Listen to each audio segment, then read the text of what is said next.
एक बार एक आदमी एक महान गुरु के पास आया और गुरु से पूछा, जीवन का अर्थ क्या है।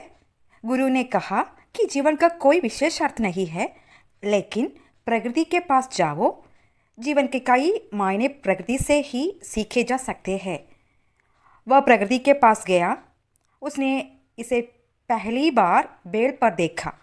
उसने पूछा, अंगूर, तुम्हारे जीवन का अर्थ क्या है।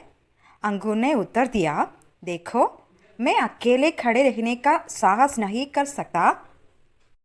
मेरे जीवन का अर्थ अपने भीतर की मिठास दूसरों को देना है। इसके बाद उन्होंने उस लता के पास आए कोयल से पूछा कि तुम्हारे जीवन का अर्थ क्या है। फिर कोयल ने कहा, तुम्हें पता है, इतना समय तक मुझे कभी नहीं मिल सका, लेकिन मेरे जीवन का अर्थ ये है कि मैं अपनी आवाज़ से दूसरों को खुश कर सकूं।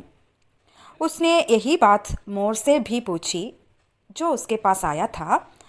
भले ही मैं अपने पंख नहीं देख सकता, मेरा जीवन का अर्थ उन पंखों को फैलाना और नृत्य करना और दूसरों के दिलों में खुशी लाना है। मोर ने कहा, और उसने एक झलक देखी। प्रश्न के उत्तर में उन्होंने कहा, मेरे पास जो थोड़ी सी रोशनी है, उससे जिंदा हो सके रोशनी दो। उसने नदी में जा रही मछली से भी यही बात पूछी। ठहरते समय कई लहरें सामने से आती जाती रहती है और हमारा जीवन इन लहरों से बचते हुए आगे बढ़ने में ही है। अंत उसने नदी से पूछा और नदी ने कहा, शांति से बहो और अंत में समुद्र में मिल जाओ। जीवन का क्या अर्थ है?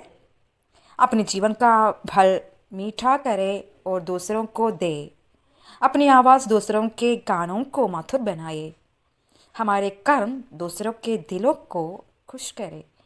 अपने भीतर थोड़ी रोशनी डाले। मछली की तरह जीवन की समस्याओं से बचे रहे और अंत में शांति की शरण ले। Thank you.